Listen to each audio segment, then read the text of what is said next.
Hello. Hi, I'm back again. I said I was holding myself accountable.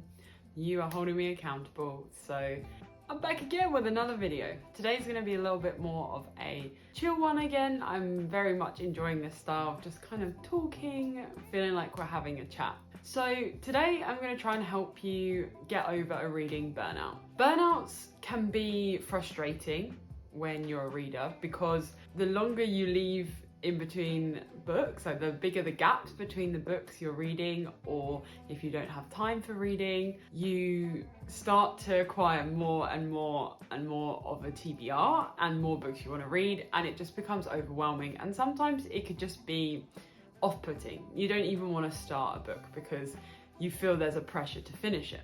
Now, you can also get a burnout just from reading a book that's maybe not for you, and you're trying to persevere, and maybe you thought you'd like it, but when it actually came down to it, it wasn't what you thought it was going to be. People often fall into this trap with books that go viral on TikTok. Just because a book's popular doesn't mean you have to like it. So, you've entered the burnout. How do you get out of it? First, let me tell you about my own experience with a burnout. I had a pretty bad burnout.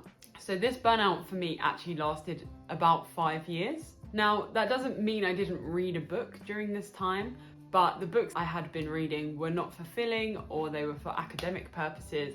And all in all, I just really didn't enjoy it. It made me fall out of love with reading. Now, I've been an avid reader from a young age. I've always loved reading books. And so for me, that was a really hard period of time in my life. Probably started around the end of A-levels and extended through the first few years of uni. At university and at A-level, you get used to reading books, reading sources all the time, and you have to use footnotes, references, always crediting someone else's work, because obviously you have to credit them. However, these pieces of work would never fulfill me in the same way as reading a fiction book.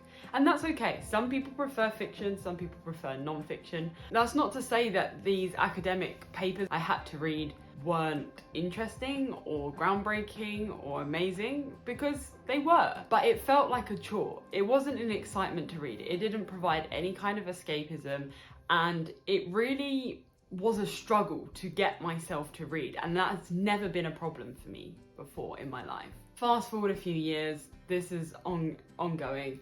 And I moved to Spain for my year abroad.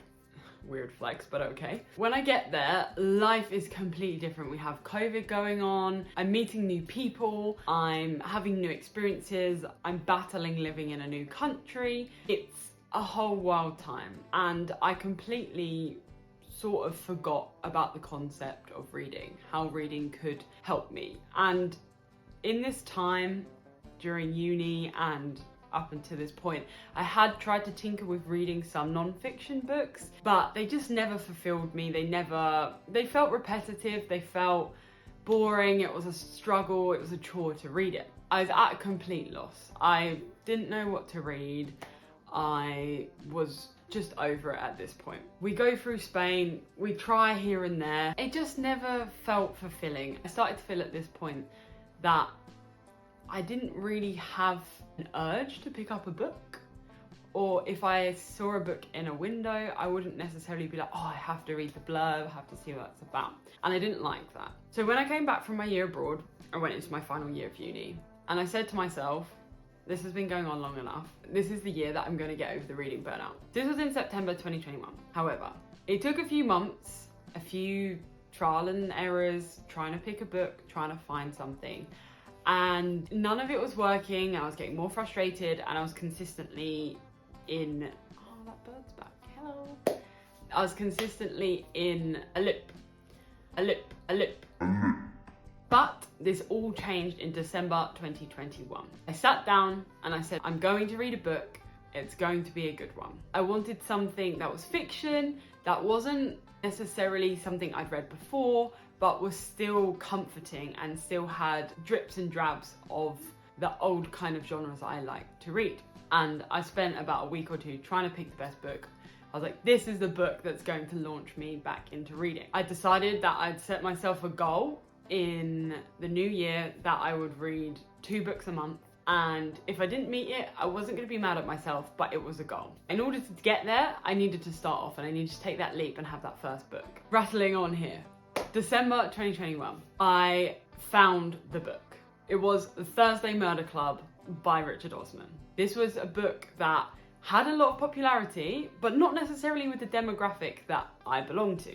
But something in it just appealed to me and it just called to me. And I thought, this is the book. And I picked it up and I started reading and I literally have not put a book down since. So it is possible. You can get over this burnout. But sometimes it just requires finding that book for you. Let's fast forward to present day. I read lots and lots of books now. I've been upping it each year. Disclaimer, 2021, I did actually fulfill my reading challenge as well. I read so many great books, so many books I'm excited to talk to you about. We'll go through the whole archives. I mean, this year, in this month alone, well, obviously not March, but in February alone, I read 5 or 6 books, which is great. We're getting back to where I want to be. I want to do this.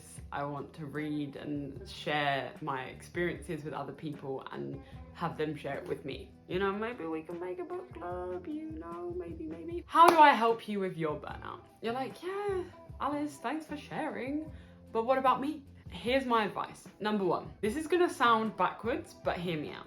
You need to put a little bit of pressure on yourself. Now, you don't want to put pressure on yourself in the respect of stressing yourself out, feeling overwhelmed, but you want to make reading something that is constantly in your mind. Something that you think about and you can say, oh yeah, it'd be nice to read right now. Or, oh, I've got a few minutes. Oh, wouldn't it be great if I could pick up a book? Frame it in a positive way in your mind. Obviously, when you've had a burnout, reading feels like a negative thing, feels like a chore. Maybe it doesn't excite you anymore. But that's okay because we can reignite that spark. Another thing we need to remember, not every book you read is gonna be the right book. And that's okay. If you pick up a book and you try it and it's not for you, that's not a problem. It's a step in the right direction. You just pick another book and you try again because you will find that book. Start off small. Remember, the bigger the book, the more intimidating it feels. Now, I know I really can't talk on this one because I did read The Thursday Murder Club in hardback, so it did look overwhelming. It was a big book, but for me, that was what I needed to see. I needed to see my progress in this book, but that might not work for you, and that's okay. So start small. It's okay to start small. Pick a book that perhaps you could read in a couple of days rather than a week. Starting with something like Book Lovers from Emily Henry. I enjoyed this book, but if you start it and you don't like it, it's not the end of the world if you don't finish it. But also it could be that book that's just chill enough for you to start that habit again. And that's what you have to remember. Although reading is a passion, it's a hobby, it's something you should enjoy doing, ultimately it starts off as a habit. And to build that habit, we need to do it small and frequently until we can build it up. Now, obviously there's loads of different stages of burnout. So this is for the more extreme cases. If you've just had a burnout where you finish reading a series, you don't know what to read next, that's okay.